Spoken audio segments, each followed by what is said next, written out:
여러분 안녕하십니까? 샘킴 프리칭 미션입니다. 오늘은 지난주에 이어서 창세기 15장 1절부터 21절을 가지고 설교하겠습니다. 두 번에 나눠 설교하겠고요. 오늘 시간은 아브라함에 관한 설교 11번째입니다. 제목은 하나님을 믿어야지이죠.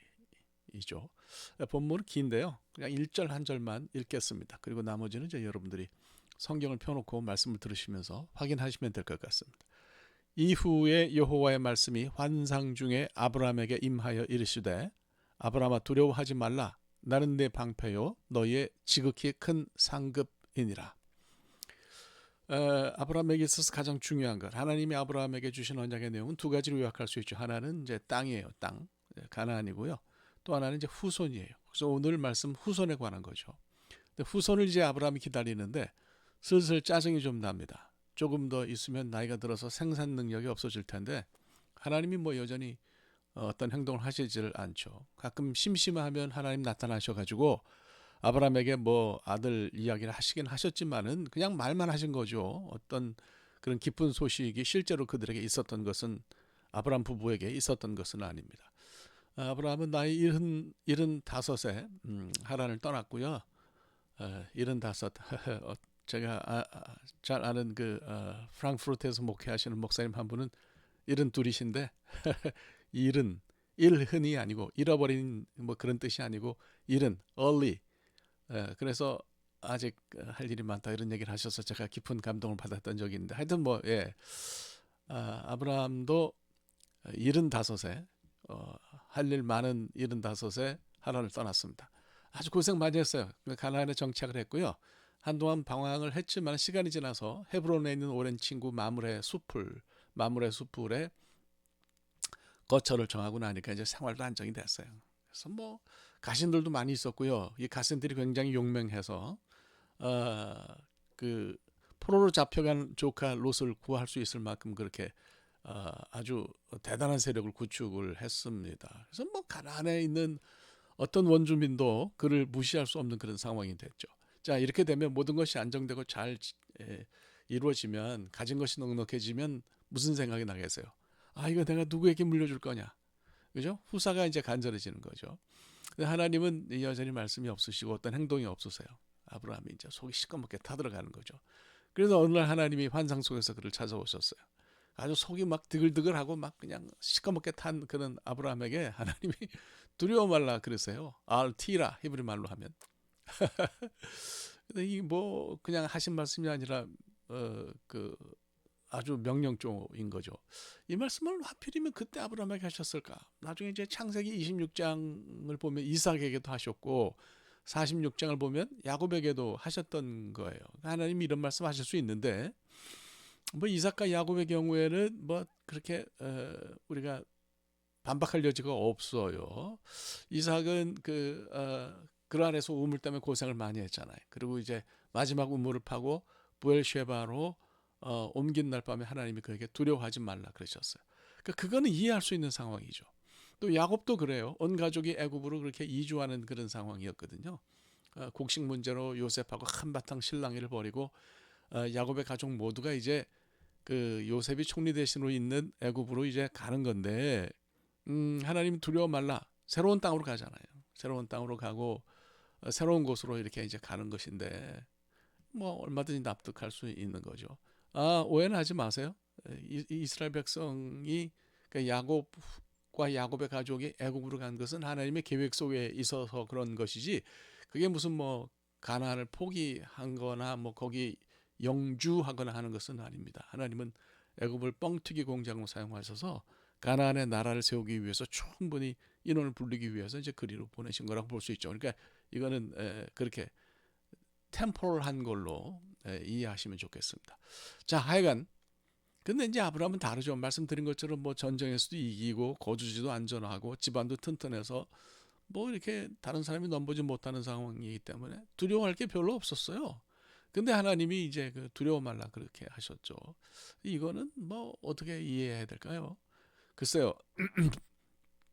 성경을 우리가 도를 읽어보면 하나님은 이제 비록 위협이 없는 상황이라고 할지라도 사람을 격려할 때 이런 말을 잘 사용하셨어요. 또 뭐 갑자기 나타나셨으니까 이런 신년에 놀라지 않도록 하나님이 아브라함을 배려하신 걸로도 해석할 수 있을 것 같아요. 그래서 이거는 뭐 크게 너무 관심을 깊게 가지지 않아도 되겠다 그런 생각이 듭니다. 그래서 뭐 그냥 그 하나님께서 위협이 없는 상황이라도 사실 아브라함은 위협은 없었지만 속을 시커멓게 타들어가잖아요. 그러니까 내 장래에 대해서 그렇게 두려워하거나 내 후손에 대해서 걱정하거나 그러지 말라 이런 말씀으로 그런 의미로 이런 말씀을 하셨다고 생각할 수도 있고요. 또 뭐 오래간만에 나타나셨으니까 이렇게 말씀하신 걸로 이해하면 될 것 같습니다. 자, 이제 대화가 어떻게 흘러가는지 사실 이게 중요하죠. 하나님이 뭐 두려워하지 말라 뭐 그러면서 큰 상급이라고 자기 자신을 소개하시니까 아브라함이 도대체 뭘 주시려고 그러냐 좀 까칠하게 대꾸를 하죠. 이건 포문을 여는 거예요. 그러면서 돌직구로 양자를 드리겠다고 그렇게 이제 이야기를 합니다. 당시에는 이제 뭐 사실 그 종이라고 그래도 양자로 삼으면 뭐 집안을 다 맡기고요. 또 뭐 유산도 물려주고 그랬으니까 이건 충분히 있을 만한 그런 얘기인데 문제는 이제 상대가 하나님이고 하나님이 이미 아브라함에게 약속하신 것이 있기 때문에 이제 문제가 된 거죠. 아브라함이 아브라함과 언약을 맺으시면서 내 몸에서 난 아들 이 후손을 큰 후손을 이룰 거라고 말씀하셨잖아요. 근데 이제 그런 분에게 대놓고 양자 뭐 그랬으니까 이제 이거 확실하게 대들었다 이렇게 볼 수 있죠. 뭐 아브라함만 대드나요? 우리는 안 대드나요? 우리도 가끔 하나님께 대들 때가 있잖아요. 하여간 뭐 조금 깊이 생각해 봅시다. 창세기 16장에서 아브라함이 이스마엘을 낳았잖아요. 그러니까 그때까지는 그에게 생산 능력이 있었던 것 같아요. 아들을 낳을 수 있는 능력이 있었던 것 같은데 문제는 이 능력이 사그라져 가는데 하나님이 아직 아들을 주실 생각을 안 한다는 거죠. 그러니까 일말의 가능성이 남아있는 시간을 다 낭비해버리고 하나님이 언약을 나몰라라 하시는 모습이 그에게 이제 고통이었죠. 근데 사실 이거는 우리 믿는 모든 사람에게 그래요. 아브라함만 그랬던 건 아니라고 생각합니다. 사실 우리가 인생 살면서 여러 가지 일들을 많이 겪잖아요. 그런 고통스러운 사건 자체가 우리 불만의 이유는 아닙니다. 그보다는 하나님이 분명히 살아계시는 걸 우리가 믿는데 하나님 살아계시는데 그분이 아무런 일도 하시지 않는 것처럼 보이는 것이 힘들어요. 이것이 신앙을 가진 우리가 낙심하고 회의하고 절망하는 이유입니다. 이럴 때 우리가 뭘 어떻게 할 수 있을까요? 하나님께 무조건 고개를 숙일 거냐, 아니면 아브라함처럼 대들 거냐, 아니면 낙심하거나 하나님을 떠날 거냐. 본문 2절은 아브라함의 선택을 말해주죠. 우선 그는 먼저 두 단계로 나뉘는데 첫 번째 단계에서 그는 하나님께 이제 대들죠. 나는 자식이 없는데 나의 상속자는 다메섹 사람 엘리에셀이다. 집에서 기른 자 중에 하나를 상속자로 삼겠다. 말투는 뭐 점잖지만은 가시가 충분히 들어있죠. 그래서 이런 반응을 우리는 정직하게 짜증이라고 그렇게 부릅니다. 아브라함은 기다리다 지친 나머지 아주 미치고 싶을 만큼 짜증이 났다 이렇게 우리가 볼 수 있어요. 이런 얘기는 잘 안 하죠. 불경인 것 같아서. 그런데 사실 그렇습니다. 하나님은 아주 침착하게 이런 아브라함에게 이제부터 하나님이 어떤 일을 하실지를 말씀하셨어요. 4절은 이제 히브리 말 접속사 바브가 붙은 힘내 이라는 말로 시작합니다. 이 말은 뭐 이렇게 번역하기 쉽지 않아서 우리말 성경에는 이 단어 번역이 생략이 됐는데요. 그래서 뭐 굳이 번역하자면 보라 이런 정도가 될 거예요. 영어로 behold. 근데 이 말은 사실은 굉장히 중요합니다. 이 힘내는 보통 이제 그 뒤에 나오는 문장에서 어떤 새로운 것을 말하거나 만족하거나 놀라움을 안겨주는 그런 내용을 말하려 야 봐, 너 봐라 이러이러한 일이 있을 거야 뭐 이런 거죠. 근데 4절의 내용에서는 아브라함이 모르는 게 없죠. 뭐 놀랄 만큼 새로운 것도 없죠. 하나님 그전부터 아들 주신다 그랬으니까. 그래서 이 힌내는 어떤 새로운 내용을 말하기보다는 아브라함에게 야 너 그런 말 하면 안 돼. 못 써. 봐. 너 이제부터 내가 너에게 할 일을 보여줄게.